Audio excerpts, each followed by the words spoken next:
Hello friends, आज की date है 3 जनवरी 2024 और स्वागत है आपका आज की करंट अफेयर डिस्कशन में। हमारे टॉप न्यूज़ में पहला आर्टिकल है वो जापान में अर्थक्वेक आया है उसके बारे में।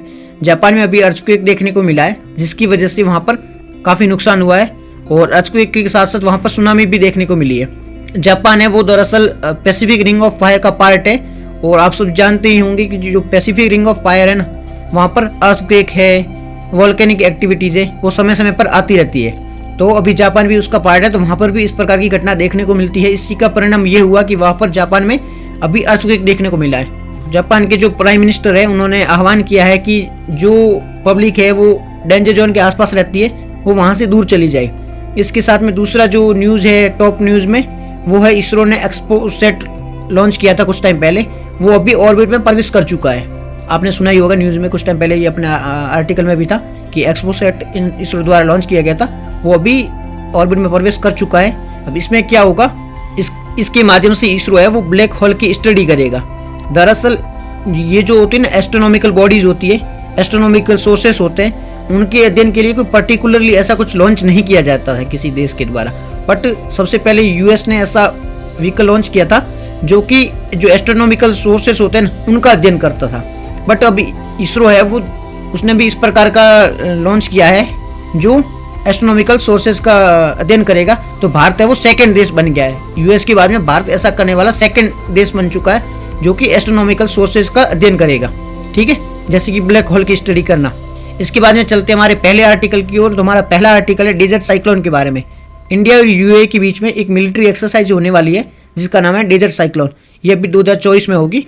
तो ये कोई साइक्लोन नहीं है, वैसे एक एक्सरसाइज है, इसके लिए न्यूज़ में ये न्यूज़ की बात करें तो 2 जनवरी से 12 जनवरी के बीच में राजस्थान में इंडिया और यूएई के बीच में डेजर्ट साइक्लोन मिलिट्री एक्सरसाइज होगी, इसीलिए ये न्यूज़ में। अब इसके बारे में बात कर लेते हैं, इसका महत्व क्या है। तो इस जो एक्सरसाइज होने वाली है इसके माध्यम से पहले तो काउंटर टेररिज्म से संबंधित जो भी गतिविधियाँ है वो की जाए, किस प्रकार से टेररिज्म है उसको काउंटर किया जा सकता है। साथ ही साथ दोनों देशों के बीच में बेस्ट जो प्रैक्टिस होगी वो शेयर की जाएगी, जॉइंट प्लानिंग होगी और भी इस प्रकार की गतिविधियाँ होगी जिससे अच्छी अच्छी प्रैक्टिस शेयर की जा सके। ठीक है, इंडिया यूएई के बीच में डिफेंस कोलैबोरेशन के बारे में बात करें तो कई फील्ड में इंडिया इन दोनों के बीच में डिफेंस कोलैबोरेशन होता है, जैसे कि डिफेंस ट्रेनिंग शेयर होती है दोनों के बीच में, डिफेंस इन्वेंट्री जो होती है उनकी सप्लाई से रिगार्डिंग भी इन दोनों के बीच में काफ़ी कोलैबोरेशन है। और बात करें इम्प्लीमेंटेशन ऑफ डिफेंस प्रोग्राम, इसके माध्यम से भी दोनों के बीच में डिफेंस कोलैबोरेशन है। साथ ही साथ में जॉइंट एयर फोर्स एक्सरसाइज होती है दोनों के बीच में। बाइनियल डिफेंस एक्सरसाइज भी होती है जिसका फुल फॉर्म है बाइनियल डिफेंस एक्सरसाइज इंडेक्स, ये भी दोनों के बीच में इंडिया और यूएई के बीच में होती है। और जायद तलवार, ये नेवी एक्सरसाइज है जो इंडिया और यूएई के बीच में होती है। इस प्रकार इन दोनों के बीच में कई महत्वपूर्ण एक्सरसाइज होती है। आप डेजर्ट साइक्लोन को याद रखना कि ये क्या है, ये कोई साइक्लोन नहीं है, वो ये एक इंडिया और यूएई के मध्य होने वाली एक मिलिट्री एक्सरसाइज है। और जायद तलवार को याद रखना क्योंकि ये भी नेवी एक्सरसाइज है, काफ़ी फेमस एक्सरसाइज है जो इंडिया और यूएई के बीच में होती है। नेक्स्ट जो हमारा आर्टिकल है वो है आर्सेनिक और फ्लोराइड के बारे में है। अब न्यूज़ में क्यों है, नेशनल ग्रीन ट्रिब्यूनल ने आर्सेनिक और फ्लोराइड की मात्रा ग्राउंड वाटर में बढ़ने के कारण 24 राज्यों को और 4 यूनियन टेरिटरीज को एक नोटिस भेजा है। क्यों नोटिस भेजा है कि इनके जो ग्राउंड वाटर है वहाँ पर आर्सेनिक और फ्लोराइड की मात्रा बढ़ चुकी है, इसलिए इनको ग्रीन ट्रिब्यूनल है, नेशनल ग्रीन ट्रिब्यूनल एनजीटी, उनके द्वारा नोटिस भेजा गया है। तो सबसे पहले हम आर्सेनिक के बारे में बात करते हैं। आर्सेनिक ये एक हाईली टॉक्सिक एलिमेंट है, बहुत ही ज़्यादा टॉक्सिक है। ठीक है, जहरीला पदार्थ है ये, तो हाईली टॉक्सिक एलिमेंट है। और प्रकृति जब नेचर की बात करते हैं, नेचर में ये अर्थ क्रस्ट में पाया जाता है, ग्राउंड वाटर में पाया जाता है, साथ ही साथ इन्वायरमेंट में भी ये पाया जाता है। कहाँ का पाया जाता है, अर्थ क्रस्ट में, ग्राउंड वाटर में भी पाया जाता है। और इसकी बात करें, इसका आप लगातार सेवन करोगे, लगातार यूज़ करोगे, इसको आप बॉडी में लोगे तो बॉडी में लेने से इससे क्या होगा, स्किन से रिलेटेड डिजीज़ हो जाती है, कैंसर डिजीज़ हो जाती है, हार्ट डिजीज़ भी आपको हो सकती है, साथ ही साथ में डायबिटीज़ भी आपको हो सकती है। इस प्रकार कई सारी इसके नुकसान भी है, लोगों की जान भी जाती है इसकी वजह से। बहुत ही ज़्यादा टॉक्सिक एलिमेंट है ये। WHO की एक रिपोर्ट की बात करें तो WHO ने एक लिमिट सेट कर रखी है कि इससे ज़्यादा आप इसको नहीं ले सकते हो, या वाटर में या जहाँ पे मिलता है वहाँ पे इससे ज़्यादा नहीं होना चाहिए। तो लिमिट की बात करें तो WHO के अकॉर्डिंग वाटर में 0.01 मिलीग्राम से ज़्यादा नहीं होना चाहिए, या तो ज़्यादा से ज़्यादा 0.05 मिलीग्राम या 0.01 मिलीग्राम से अधिक नहीं हो सकता है, बिकॉज कि इससे अधिक होगा तो वो लिमिट क्रॉस कर जाएगा और वो ह्यूमन हेल्थ के लिए बहुत ही ज़्यादा नुकसानदायक हो सकता है। ठीक है जी, ये तो था आर्सेनिक के बारे में। अब फ्लोराइड की बात करें ना, तो फ्लोराइड है वो कहाँ पाया जाता है? सॉइल में है, वाटर में है, प्लांट्स में है, फूड्स में, इन सब में फ्लोराइड पाया जाता है। ठीक है, और इससे क्या होता है, ज़्यादातर हमें है ना ड्रिंकिंग वाटर होता है उसके माध्यम से हमारे बॉडी में जाता है। टूथपेस्ट होता है ना, टूथपेस्ट में भी ये फ्लोराइड पाया जाता है, आपके टूथपेस्ट में फ्लोराइड की मात्रा होती है, तो इसके माध्यम से हमारी बॉडी में जाता है, जिससे हमें कई सारे नुकसान होते हैं। ठीक है, क्या क्या नुकसान होता है? इससे हमारे टीथ पे प्रॉब्लम हो सकती है, दांत सड़ने लग जाते हैं, आपने देखा होगा। किडनी में भी फ्लोराइड की मात्रा बढ़ जाती है, जिससे भी नुकसान हो सकते हैं। हार्ट में भी प्रॉब्लम हो सकती है। इस प्रकार से कई सारी इससे डिजीज हो सकती है, साथ ही साथ ह्यूमन डेथ भी हो सकती है। इससे फ्लोराइड की मात्रा बढ़ने से ह्यूमन की डेथ भी हो सकती है। ठीक है, WHO की लिमिट की बात करें फ्लोराइड के बारे में, उसमें था 0.001 मिलीग्राम था, और फ्लोराइड की है तो WHO के अकॉर्डिंग 1.0 ppm से ज़्यादा लिमिट नहीं होनी चाहिए। 0.1 ppm तक हो सकता है, इससे ज़्यादा इसकी लिमिट नहीं हो सकती, इससे ज़्यादा इसका यूज नहीं कर सकते हो आप। ठीक है, ये तो पूरा था आर्सेनिक और फ्लोराइड के बारे में। अब NGT नेशनल ग्रीन ट्रिब्यूनल, ये भी न्यूज़ में, इसके बारे में बात करें। नेशनल ग्रीन ट्रिब्यूनल इससे बनाया गया था नेशनल ग्रीन ट्रिब्यूनल एक्ट के द्वारा, नेशनल ग्रीन ट्रिब्यूनल एक्ट 2010 उसके द्वारा इसकी स्थापना की गई थी। ये एक स्पेशल जुडिशियल बॉडी है। ठीक है, ये एक स्पेशल जुडिशियल, इसका मतलब क्या होता है, ये जुडिशरी की तरह एक्ट कर सकती है।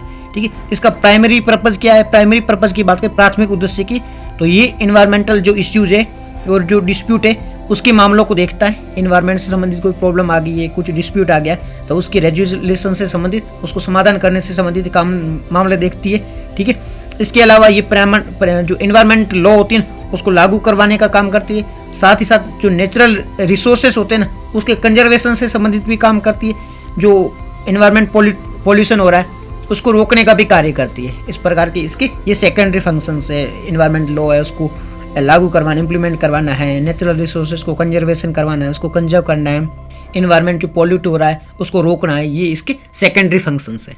ये जो नेशनल ग्रीन ट्रिब्यूनल है ना, ये कोड ऑफ सिविल प्रोसीजर, मतलब किस प्रकार से पूरा कानून लागू होगा, किस प्रकार से ये एक्ट करेगी, तो ये कोड ऑफ एक सिविल प्रोसीजर होता है, उसके माध्यम से देखती है कोर्ट। बट जो ये नेशनल ग्रीन ट्रिब्यूनल है ना, ये कोड ऑफ सिविल, देखो ये चीज़ याद रखना, ये कोड ऑफ सिविल प्रोसीजर को फॉलो नहीं करती है, के साथ बाउंड नहीं है। ये कोड ऑफ सिविल प्रोसीजर के साथ में बाउंड नहीं है। तो ये कैसे अपना डिसीजन देती है, किस चीज़ को फॉलो करके अपना डिसीजन देती है? ये नेचुरल जस्टिस को फॉलो करती है, यानी कि ये नेचुरल जो जस्टिस के प्रिंसिपल हैं उसके आधार पर अपना डिसीजन देती है, नेचुरल जस्टिस के आधार पर अपना डिसीजन देती है। ठीक है, इसके कंपोजिशन की बात करें तो इसमें एक चेयरमैन होता है, साथ ही साथ में इसमें कुछ जुडिशियल मेंबर भी होते हैं, कुछ एक्सपर्ट भी मेंबर ही होते हैं। इनका टेन्योर होता है वो 5 ईयर का होता है। इनकी रीअपॉइंटमेंट नहीं हो सकती है, इनकी रीअपॉइंटमेंट नहीं हो सकती है, ये चीज़ याद रखना। इसके अलावा कुछ चीज़ आप और भी याद रखना कि ये जो नेशनल ग्रीन ट्रिब्यूनल है ना, ये कुछ एक्ट के साथ में डील करती है। कुछ एक्ट है जिनके साथ में ये कॉम्प्लाई करती है, उनके साथ डील करती है, या उसके रिगार्डिंग इसका जुरिडिक्शन है। तो कौन कौन से एक्ट है जिसके साथ ये डील करती है, इसका जुरिडिक्शन है? तो पहला है वाटर एक्ट 1974 1974 का वाटर एक्ट, उसके साथ में डील करती है। फॉरेस्ट एक्ट है 1980 का, इसके साथ डील करती है। ये वाटर सेस एक्ट है 1977 का, इसके साथ डील करती है। फिर पब्लिक लाइबिलिटी एक्ट है 1991 का, इसके साथ डील करती है। एयर एक्ट है 1981 का, इसके साथ डील करती है। इन्वायरमेंट एक्ट 1986 का, इसके साथ डील करती है। बायोडाइवर्सिटी एक्ट 2002 का, इसके साथ डील करती है। तो इस प्रकार ये 6 एक्ट है जिसके साथ डील करती है। कौन कौन से 6 act? Water cess act, public liability act, forest act, environment act, air act और बायोडाइवर्सिटी एक्ट। ये 6 एक्ट है जिसके साथ ये डील करती है। बट एक चीज 7 एक्ट है जिसके साथ ये डील करती है। बट कुछ एक्ट है जो इन्वायरमेंट से जुड़े हुए बट उसके साथ ये डील नहीं करती है। वो कौन कौन से एक्ट है? एक वाइल्ड लाइफ प्रोटेक्शन एक्ट 1972 का, उसके साथ में डील नहीं करती। आप चीज याद रखना, वाइल्ड लाइफ प्रोटेक्शन एक्ट के साथ में डील नहीं करती। साथ ही साथ में जो फॉरेस्ट एक्ट 2006 है ना, इन दोनों के साथ में ये डील नहीं करती है। 7 एक्ट के साथ में डील करती है जो इन्वायरमेंट से जुड़े हुए, बट 2 एक्ट है जो इन्वायरमेंट से जुड़े हुए हैं बट उनके साथ में एनजीटी डील नहीं करती है। वो है वाइल्ड लाइफ प्रोटेक्शन एक्ट और फॉरेस्ट एक्ट 2006, इनके साथ में ये डील नहीं करती है। तो चलते हैं हमारे नेक्स्ट आर्टिकल की ओर। हमारा जो नेक्स्ट आर्टिकल है वो मनरेगा वर्कर के लिए आधार कार्ड लिंक से संबंधित है। अभी क्या हुआ है, सेंट्रल गवर्नमेंट ने डिसाइड किया है कि जो मनरेगा वर्कर्स होते हैं ना, उनके लिए जो उनको जो पेमेंट दिया जाता है ना, वो आधार कार्ड के माध्यम से उनको पेमेंट दिया जाना चाहिए। इस प्रकार का निर्णय लिया गया सेंट्रल गवर्नमेंट के द्वारा। आधार कार्ड की बात करें ना, इसे 2017 से स्टार्ट किया गया था। इसमें 12 डिजिट कोड होते हैं जो कि एक फाइनेंशियल एड्रेस होता है। इसमें जो 12 डिजिट लिखे होते हैं ना, वो आपका फाइनेंशियल एड्रेस होता है। ठीक है, उसके माध्यम से पहचान की जा सकती है कि ये व्यक्ति कौन है, उस कोड के माध्यम से। ठीक, कहाँ रहता है, इसका क्या हिस्ट्री बैकग्राउंड है, वो सब पता किया जा सकता है। तो ये जो 12 डिजिट कोड होते हैं ना, ये आधार कार्ड की, इसको लिंक किया जाएगा, यानी आधार कार्ड को लिंक किया जाएगा जॉब कार्ड से। अब आधार कार्ड को जॉब कार्ड से लिंक किया जाएगा, आधार कार्ड जॉब कार्ड से लिंक होगा तो इस 12 डिजिट के माध्यम से आदमी का पता चल जाएगा कौन व्यक्ति है, वो कहाँ किस जॉब कार्ड से जुड़ा हुआ है। ठीक है, उसने क्या काम किया है। ठीक है, उसके बाद में आधार कार्ड बैंक के साथ तो लिंक होता ही है। ठीक है, और इससे क्या होगा, आधार कार्ड बैंक के साथ लिंक है और आधार कार्ड जॉब कार्ड के साथ भी लिंक है। अब कि कोई व्यक्ति है जो वर्क की तरह काम कर रहा है मनरेगा में, उसको पेमेंट करना है तो डायरेक्ट बेनिफिट ट्रांसफर के माध्यम से उसके बैंक अकाउंट में पैसे कर दिए जाएंगे। फायदा क्या होगा इससे, एक तो फर्जीवाड़े जो होते थे वो रुक जाते। पहले क्या होते थे, जो व्यक्ति वो तो वहाँ काम ही नहीं कर रहा, वहाँ पर है ही नहीं, उसके नाम पर किसी और ने जॉब कार्ड बना लिया है और वो सारा फायदा उठा रहा है। ठीक है, आपको बात समझ में आ गई। अब क्या हुआ, उसके खाते में पैसे जा रहे हैं, तो एक तो क्या होगा, बेनिफिशरीज को डायरेक्ट बेनिफिट मिल रहा है, और वो लोग अगर कोई फर्जीवाड़ा कर रहा है तो वो फर्जीवाड़े कम हो जाएंगे, लीकेज है वो रुक जाएगा, और फास्ट कैसे स्पीड में पेमेंट, उसने काम किया उसको तुरंत पेमेंट। तो पहले काफ़ी टाइम तक पेमेंट लटका हुआ रहता था। ट्रांसपेरेंसी को प्रमोट किया जाएगा इससे। ट्रांसपेरेंसी कैसे प्रमोट होगा, कौन व्यक्ति काम कर रहा है, कौन नहीं कर रहा है, किसको कैसे फायदा मिलना है, वो सारा डेटा एक सिक्योर किया जाएगा। तो ट्रांसपेरेंसी को बढ़ावा मिलेगा इससे। बट ये जो डिसीजन लिया था कुछ समय पहले लिया गया था, बट अभी गवर्नमेंट ने क्या कहा है कि सब लोगों के पास में इस प्रकार की टेक्नोलॉजी नहीं है, इस प्रकार की जो टेक्नोलॉजी उनसे सब लोग अवगत नहीं है। तो जो लोग अवगत है उनको तो डायरेक्ट बेनिफिट ट्रांसफर आधार कार्ड के माध्यम से दिया जाएगा, जो नहीं है पहले उनको इससे जोड़ा जाएगा, बाद में इस प्रकार का उनके जॉब कार्ड के साथ भी अप्लाई करके उनको इस प्रकार से डायरेक्ट बेनिफिट ट्रांसफर दिया जाएगा। ठीक है, ये डिसीजन अभी लिया गया। चलते हैं हमारे नेक्स्ट आर्टिकल की ओर। हमारा जो नेक्स्ट आर्टिकल है वो है, अभी 3 जैन मूर्तियाँ मिली है, उससे संबंधित है। कहाँ मिली है 3 जैन मूर्तियाँ, इससे संबंधित हम देख लेते हैं। न्यूज़ की बात करें तो मैसूर में 11वीं सेंचुरी की 11th सेंचुरी की 3 जैन मूर्तियाँ मिली है, 3 जैन स्कल्पचर मिले हैं, इसलिए ये न्यूज़ में है। अभी क्या हुआ है, खुदाई हो रही थी मैसूर में, तो वहाँ पर 3 टूटी हुई मूर्तियाँ मिली, क्षतिग्रस्त मूर्तियाँ मिली है, जिसे इंदिरा गांधी जो नेशनल म्यूजियम है ना उसमें रखा गया है, बिकॉज कि ये काफ़ी इंपॉर्टेंट है। उसमें से 2 तो थी वो ठीक है, एक है वो पूरी तरह से टूटी हुई है, और एक है उसकी पहचान की गई है ये जैन की किसी तीर्थंकर की मूर्ति है, और 2 है उनकी पहचान नहीं की जा सकती क्योंकि वो काफ़ी टूटी हुई है, तो उनकी पहचान नहीं की जा रही है, नहीं की जा सक रही है, मतलब पॉसिबल नहीं, कैसे पहचान करें इनकी। ठीक है, जैन तीर्थंकरों की मूर्तियों की बात करें तो इनकी मूर्तियाँ या तो बैठी हुई पोजीशन में, मतलब कमल की स्थिति में वो बैठे हुए हैं, और या ये खड़गासना मतलब खड़े हुए हैं, खड़ी हुई मूर्ति, वो ध्यान कर रहे हैं, पूजा कर रहे हैं, ध्यान की स्थिति में है वो। ये मूर्तियाँ काफ़ी स्ट्रांग है, आप देखोगे ना ये काफ़ी स्ट्रांग है, और नग्न शरीर की अवस्था में इनको नग्न दिखाया गया है मूर्तियों को।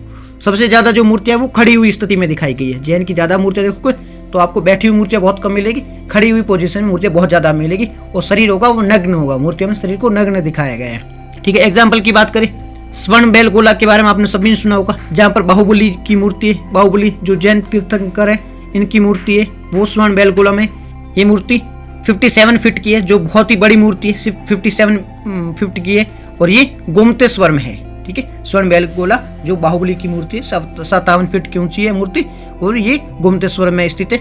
दूसरी है वो है हॉलीवुड की मूर्ति। अब ये कहाँ है, होलसाल है, होलसाल जो मंदिर है वहाँ पर है, ये भी खड़ी हुई मूर्ति है, खड़गासन पोजीशन में।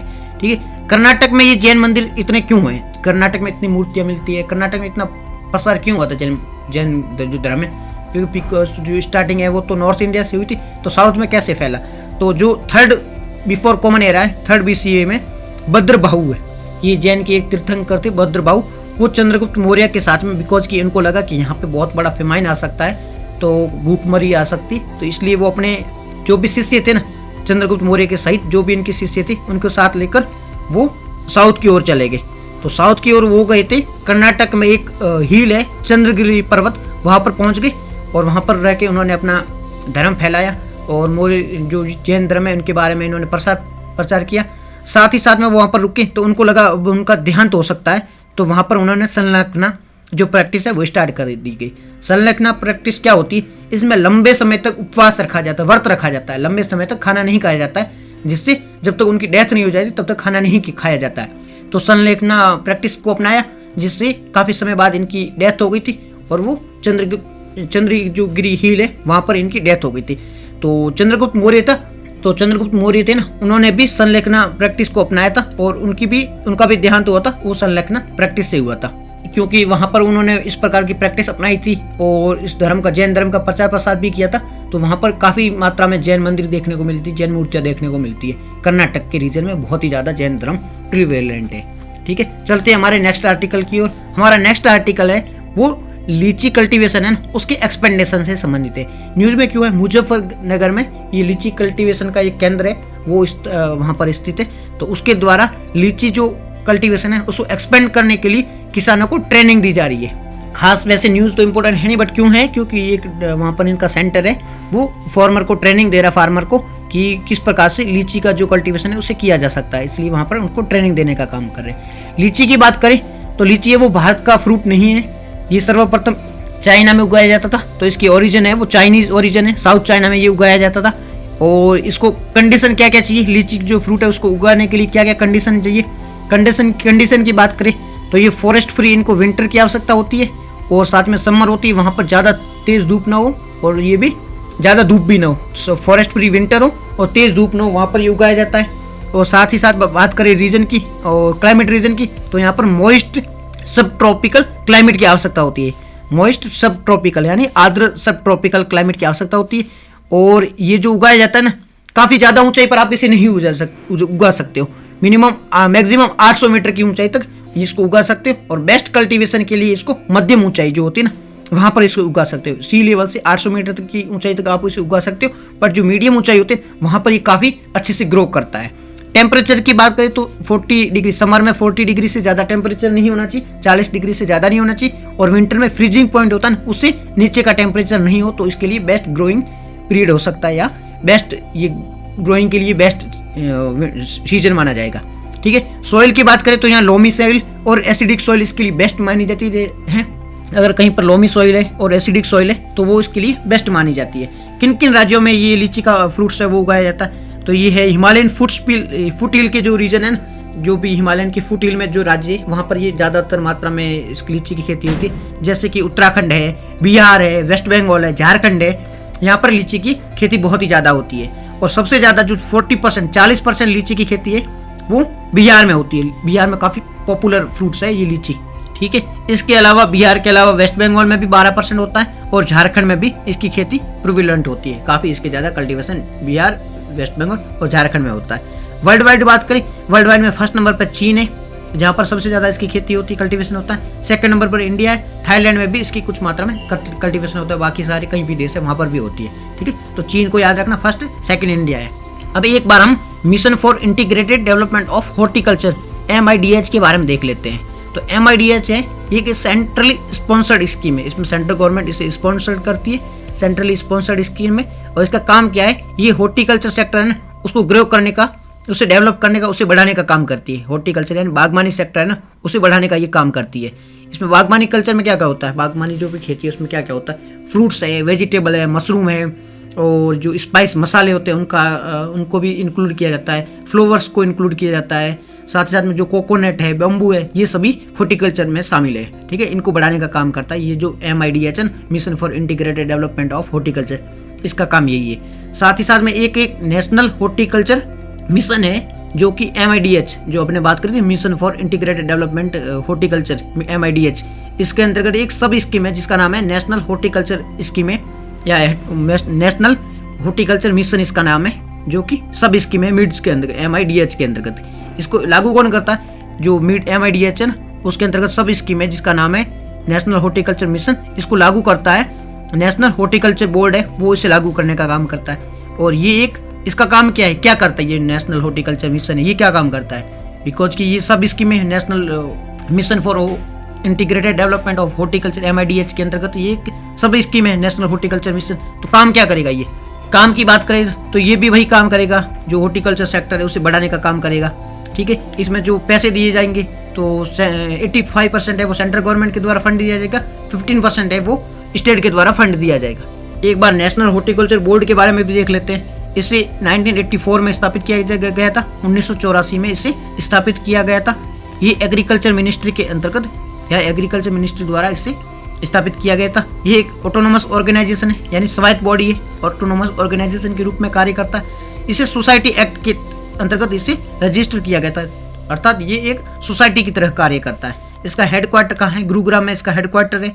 और इसका कार्य की बात करें, क्या कार्य करता है? तो इंफ्रास्ट्रक्चर विकसित करता है कि किस प्रकार से विंटर सीजन में अगर कीवी वगैरह ये जो भी इस प्रकार की कृषि है जो हॉर्टिकल्चर से संबंधित है उसको अगर रखना है, काफ़ी टाइम तक बचा के रखना है, तो किस प्रकार की कोल्ड चेन बनानी है, उसके लिए इंफ्रास्ट्रक्चर विकसित करना है, क्लस्टर बनाना है, किस प्रकार से इसे आगे भेजना है, ठीक है, वो काम करता है। और टेक्नोलॉजी को भी बढ़ावा देता है, किस प्रकार से टेक्नोलॉजी के माध्यम से हॉर्टिकल्चर को बढ़ाया जा सके, इस प्रकार का ये काम करता है। तो ये हमने देख लिया नेशनल हॉर्टिकल्चर बोर्ड के बारे में। तो आज के डिस्कशन में इतना ही था। अब आप क्वेश्चन है वो भी देख लेना, क्या क्या क्वेश्चन हमने दे रखे हैं नीचे, वो भी देख लेना और कल हम इसको डिस्कस कर लेंगे। तो आज के डिस्कशन में इतना ही था। Thank you very much for discussion.